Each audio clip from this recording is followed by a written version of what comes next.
You're listening to the Cash News Podcast with Meehan and Shaun Ferrari. Everybody, and welcome to episode 2 of the Cash News Podcast, where we talk about everything currency and cash. I'm Meehan. I'm one of the co-hosts here, and today we have a very special guest. But before we get to that, I'm going to turn it over to my esteemed co-host, Shaun. Well, thank you, Tom. As always, it's a pleasure chatting with you every week about kind of what's going on in the cash and currency payment space. And for those, again, I'm Shaun Ferrari, the Global Cash Product Director here at Currency Research. And it's been a fun time for us trying to get back into the groove. We've gone virtual with many of our activities and taken the time over the course of the pandemic to really dig into some research topics and get some reports out there. But like everyone in the industry, we've had a series of challenges weathering through this, and we're really excited to get back out there at the end of this year with some events. But we really wanted to kind of capitalize on this episode and talk to our president and CEO, Jens. Hey, Jens, how are you doing? Thank you for joining us. Hello, thank you for having me.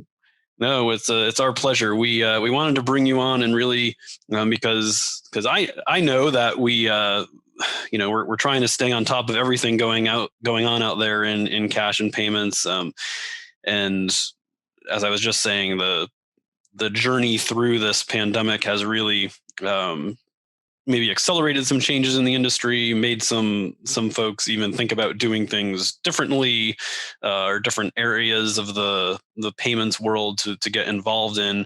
And we're no exception here at Currency Research. We've adjusted a bit of our focus and how we operate, and we thought it would be great to chat with you a little bit today about some of these changes going on. So thanks for joining us.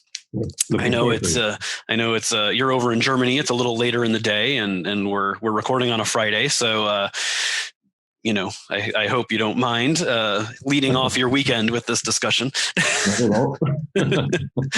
Terrific. So maybe just kind of as I was talking, it'd be great to kind of get some of your thoughts on, maybe from a currency research perspective, how it's been kind of getting through these past few months. A lot of folks know us as we are a leading conference and an event provider in this space, and it hasn't been an easy year for that industry. But so maybe just a few words there and how you think we're positioned going forward and how it's been going through this. Sure, of course. Well, you're saying in the last few months, actually, it's more than a year now. That we've quite literally been grounded in this business, and you can probably see there my annual planner behind me, where normally this would be filled with lots and lots of different conferences and places to travel to. And it was actually last year, 2020, in March, I think, the last time I set foot on an airplane. And that's the same for many, and probably most people around the world. I know that in some regions, things have been opening up again and people got back on planes. And I think the US now, especially with its vaccine program, is really getting back to some kind of normalcy there as well. But in most parts of the world, we're still grounded, and it's been tough. And you can tell that people, and I include very much myself in that, are getting itchy feet, and they want to be out there again. And as much as we enjoy these Zoom calls and talking to each other on phones and virtually, it is just not the same thing. And what we're hearing from our clients, both the partners and sponsors we work with, but also the delegates that typically come to our conferences, is they can't wait for things to open up again and be together in the same room with people and have these chance encounters that you just don't get in an environment like this. I mean, you don't accidentally bump into someone in a Zoom call. It just doesn't happen, right? Yeah, no, right. Unless, who is it that, I guess a lot of the stars out there, right, are just dropping into people's Zoom calls and like, oh, hello, I'm whoever. I haven't had that happen. I have not had that happen to me, and I don't expect it to happen here. But if Justin Timberlake or something pops up, we've been video bombed or whatever. But yeah, no, you're right. There are very few chance encounters, and I think we've seen that, even beyond chance encounters, as we've done our virtual series of events over last summer, and we're continuing to do some now, and the kind of the not larger conferences, but more webinar series type events. I've kind of summarized it as they've worked great for kind of information dissemination and education purposes. But as you were saying, the networking piece just isn't there. It's much harder. Absolutely. Yeah. You can reach out and you can see who else is on, and you try and connect. But as I think it's just not as easy, and it's even with video conferences now. Yes, you can read some mimic and gestures of people, but it's not the same as being in the same room and having a much deeper conversation, and also getting some stuff done. I think that's so much harder on video calls as well. Where sitting down in a room, work things out, get it on. It just becomes more naturally to people. It's harder to do that on video calls. So I'm definitely looking forward to get back into this. And when I'm not telling you that as news, but everybody else who's listening in, we're going to start again with some of our conferences in the last quarter this year. And then we're going to have what we've dubbed the super conference next year in February in Washington, which I'm really looking forward to, where we're combining our banknote and currency conference into a single big conference. And we're working on a few bits on the sidelines as well. So there's some really great stuff happening there, and everybody's getting the buzz again, and we're getting excited, which is great. Yeah, indeed. And I think, maybe onto one of those bits. I mean, I think we've, at the end of that super conference, which is becoming more and more super every day, it seems, it'll be a full week of fun. So for those of people coming, we are, it's going to be draining. I think it's different. I know, as we're not used to traveling anymore and used to being networking for a few days in a row. It's probably going to be exhausting to some degree, exhilarating and exhausting depending on what type of personality you might have. But after a week of it, I think we're all going to be kind of spent and be like, okay, we'll take a couple days rest. But I think one of the ending bits and kind of one of the changes that's going on in the industry, I think, is kind of this push to digital a bit. I think, Tom and I chatted a little bit on the last podcast, and we'll talk more about kind of the trends in currency itself, or cash itself, that they're still growing. So I'm not implying that it's going away here, but there's definitely been a push to digitalize more and more payments that are out there. And digital currencies is kind of one of those areas that more and more central banks are looking at. So that's one of the things, and you can talk, Jens, a little bit about why we've decided, I guess maybe I've already covered a little of that, but why we've decided to delve into this space. But we are going to add a digital currency day-long conference on at the end of that February event. So yes. I don't know if you have some thoughts on why we're poking around that space all of a sudden. Sure. Well, we launched our central bank payment conference 5 years ago because our tradition really in our history is strong relationships with central banks around the world. We've been running cash conferences with them for more than 20 years now. And we felt that with that transition that's happening and people moving from cash maybe into using some digital payments as well for different purposes, that we needed to be in that space as well. And central bank digital currency has always been one standing item on the agenda for those conferences. But what we've seen is we've mostly discussed policy concerns in those conferences. So we talked about why would you want to have that digital currency issued by a central bank? What risks does that bring with it? What opportunities? But we really didn't delve into the technical aspects. So in that regard, it was like our currency conference, really focusing on policy and circulation issues.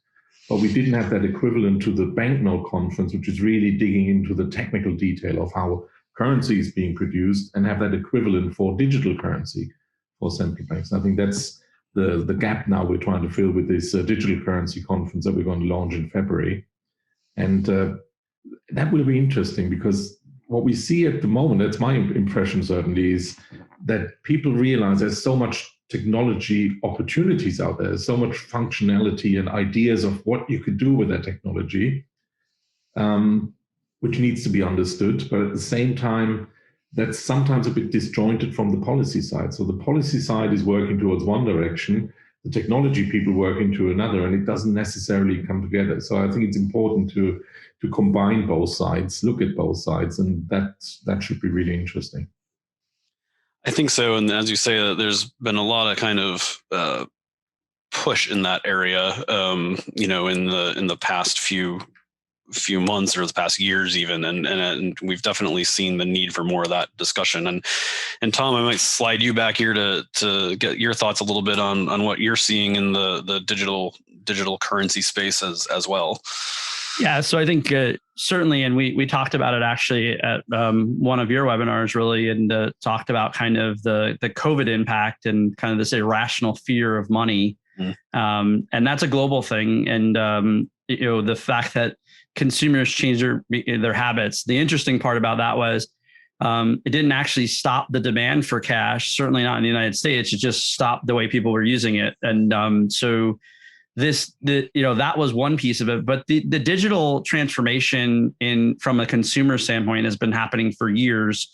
COVID might have accelerated it a little bit, but digital payments have been on the rise. And, I know it's a bad word a lot of times for folks in the cash industry, like all of us. But the reality is that it is happening. And there is also some crossover and misunderstandings of digital payments versus digital currency versus cryptocurrency.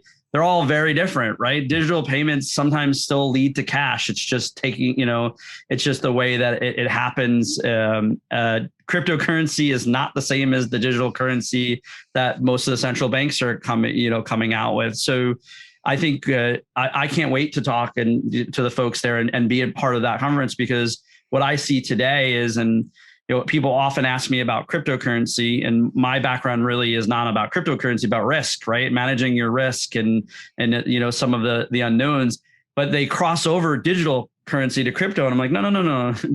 Crypto decentralized, this whole different piece.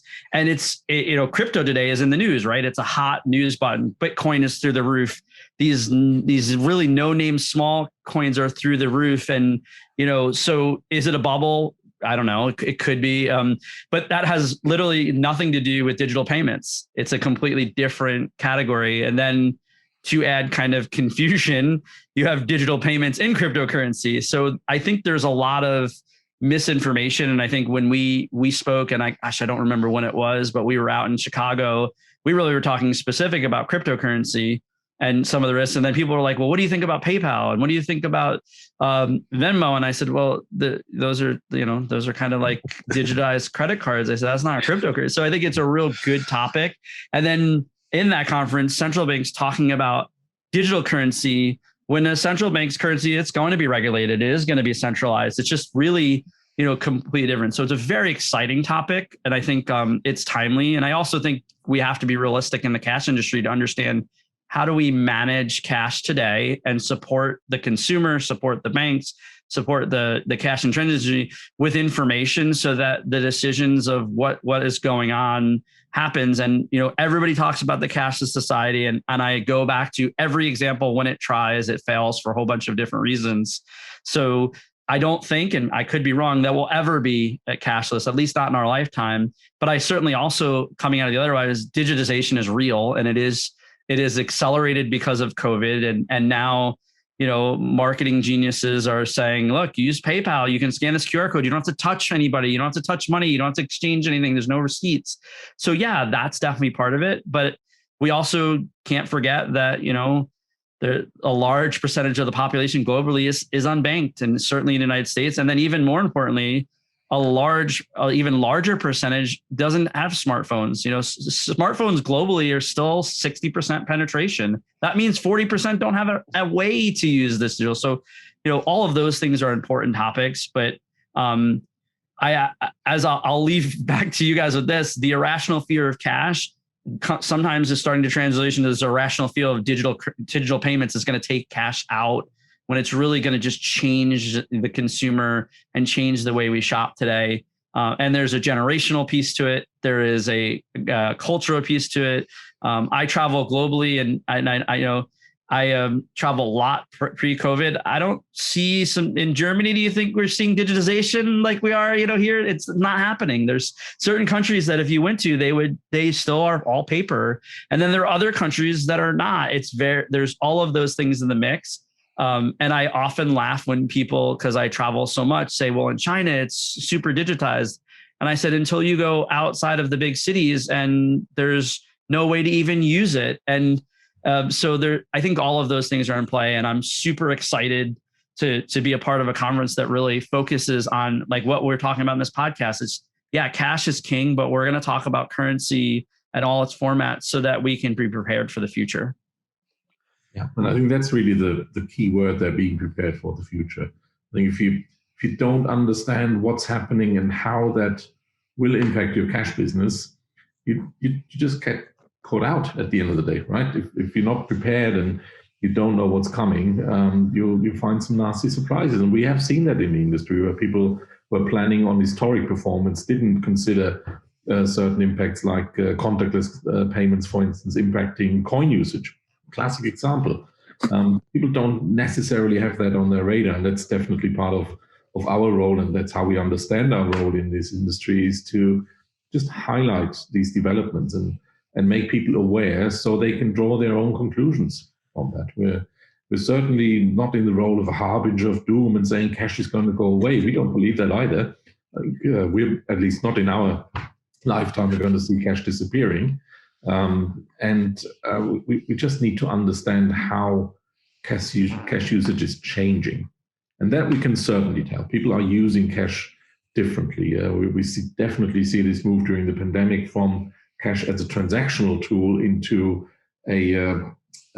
well, some say hoarding, but at least a contingency tool, and having something available in case, whatever.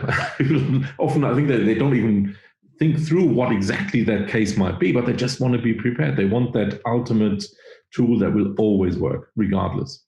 Yeah, and that is cash. Right. And no, go ahead, Tom. I was going to say, just because you brought up such a great point about the contactless payment, the thing that I often talk about, and we're in the protection. My day job is the protection business. Is every time you add another digital piece to your footprint, you increase your digital risk, and it's not tangible. So going to contactless is a no-brainer. If you're a retailer and don't have the ability to collect contact, you're missing out, right? You're losing out. But you now have a whole different risk portfolio to deal with. You have a whole new fraud portfolio to deal with. You have a whole new customer perception to deal with. So it isn't just, you made it. It's about the evolution. You made the point of like, you have to think about all the things that come with it. How am I going to handle my cash today? What does it mean for my cash?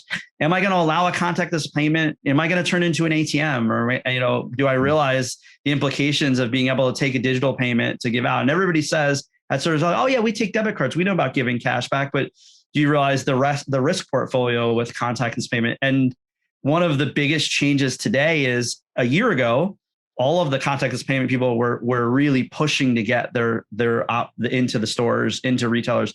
They were incentivizing, zero fraud for the retailer. Now the pendulum swung the other way because now the consumer has the attention. So now the risk is dramatically different. The pendulum swung. Now the risk goes back to the retailer. It's off the consumer. It's off the payment provider. So there's so many different things that go into play. And then understanding that, why it's so important to participate in conferences and networking together is listening to what other people's learnings are, because to your point, the cash shortage, the coin shortage, which could lead to a cash shortage. You don't know what you don't know.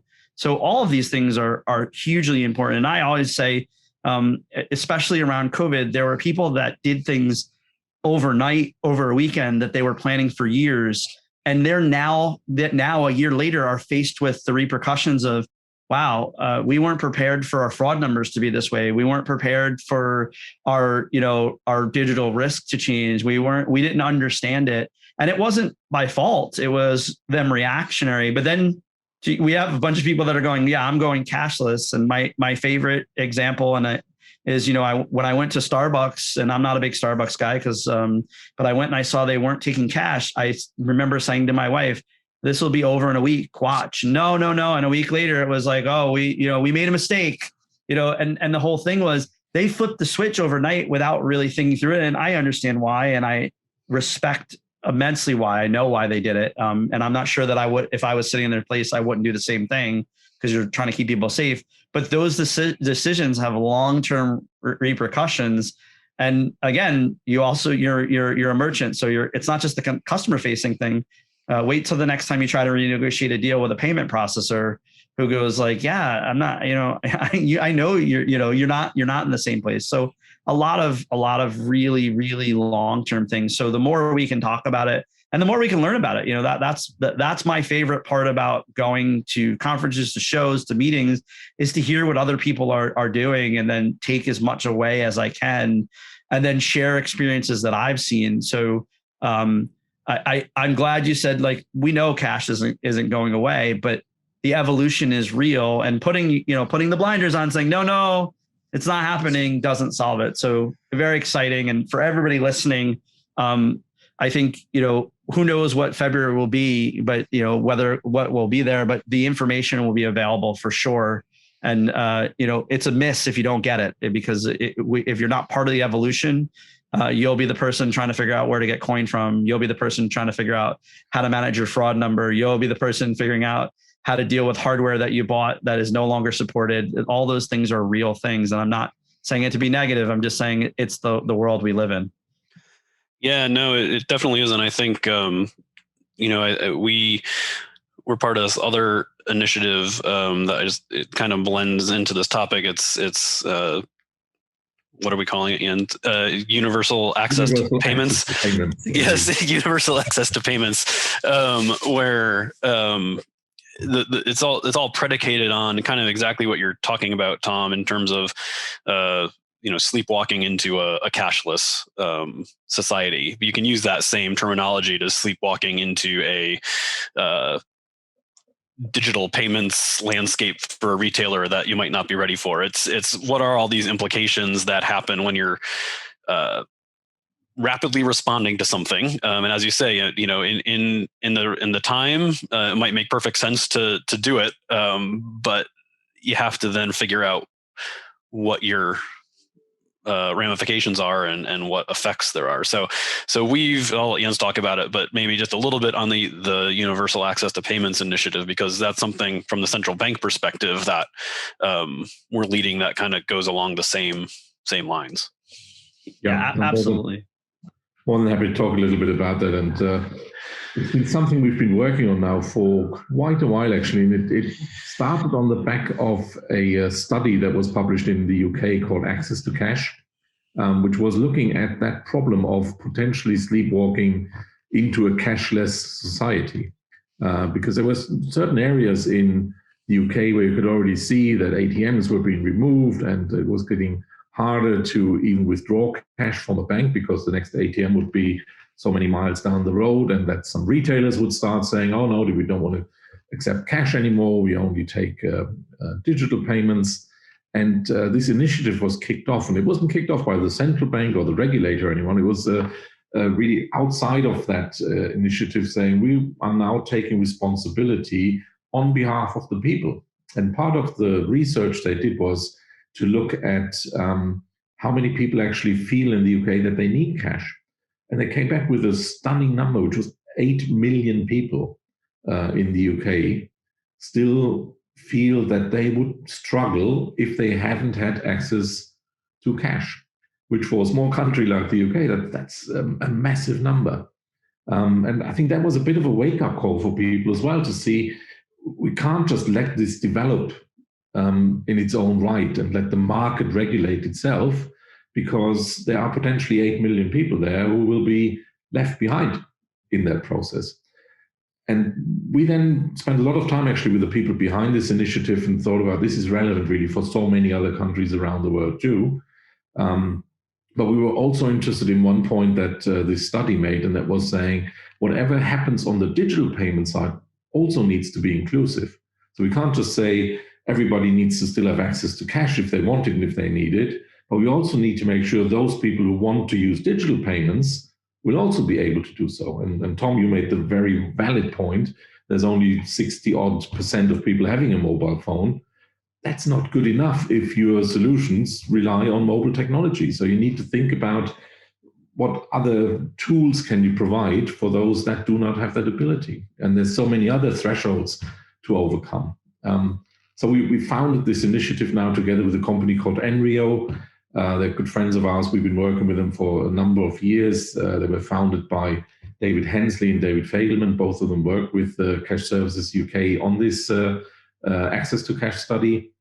And we're now actually starting our first couple of virtual workshops for now, with the goal then to have a physical summit either late in this year or early next year. So we're excited about this because it's not another conference where we exchange just information, but it's something where we really want to work together in a small group of people and countries on solutions and make sure we understand the problems and define the solutions that will help managing these issues that we're seeing. Yeah, sorry, I got so wrapped up in what you were saying, I muted myself. I thought I left you speechless. Yeah, exactly. No, there was so much talk about Starbucks. I just didn't want people to hear me drinking Dunkin' Donuts. But I think, no, it's exactly right. I mean, I think there's so many changes going on in the industry, and it's important, as Tom said, and we definitely agree, to get folks together at the conferences and talk about some of this stuff, but you can only kind of, scratch the surface, start those discussions, start the networking, which is essential. But then it's initiatives like this universal access to payments initiative where you might actually be able to dig into it and make change and help people and further those discussions. And the industry will put some of these groups together and have, to do some of this. And I think what we've seen here from the central bank perspective anyway, is that it takes, we can provide a little bit of that impetus to get people together. It's a little harder for some sectors of the cash cycle to form groups to do this, and we think we can help with that in this case. So it's looking good. And similarly, on the digital currency front, like we were talking about, it's you can't get into that enough just in a panel at a larger payments conference. So that's where we're thinking, okay, no, we see a need here to get the industry together for, we're starting with a 1-day event in February. It's the first one. We want to, start a little slow. But we think that 1 day will be really jam-packed and really good content. And the thought is we'll branch out from there in future years to be a little bit more than 1 day. But, this is our initial one. So anyway, that's I know it's getting late, Jens, and I know especially for you over there. And we do promise on a future podcast that Jens is going to mix us a few drinks. He's a mixologist as well as our fearless leader here at Currency Research. So we'll look forward to a cocktail tasting on a future podcast. But I think I would just like to extend, thanks for joining us for the past bit, talking about what's going on. It's definitely enlightening and great. And Tom, I'll kick it back to you for a little bit here. Yeah, Jens, thanks so much for coming on. And I think, we've taped a few of these podcasts, but the podcast is really about all of the things we just talked about. So if you're interested in being a guest and coming on and talking about something, by all means, reach out to myself, Shaun, our producer, Kim Scott, and we'll get you on. This really is about delivering information. And this is just another form of, networking and getting that information out there about what's going on in the industry, some of the hot topics, some of the topics that are a little bit sticky to talk about, and even some of the solutions that are out there. We really wanted this to be all about currency and cash. And I appreciate everybody listening. Thank you, Kim Scott, to our producer, Shaun. Thank you as always. And Jens, thank you so much for coming in. We are definitely going to have you back to have a little fun, and we'll have a cocktail and it'll be great fun. Be sure to like, subscribe, anywhere you listen to podcasts, you can find this podcast, and hopefully we'll all see you soon. All right. Thanks so much for having me. Take care now. Thank you. Thanks for listening to the Cash News Podcast. We hope you found this episode insightful. Don't forget to like and review us on iTunes, Spotify, Stitcher, or wherever you listen to your podcasts. Follow us on LinkedIn and Twitter, and be sure to visit us at thecashnews.com to stay up to date with the latest on the world of cash. Thanks again for listening to the Cash News Podcast.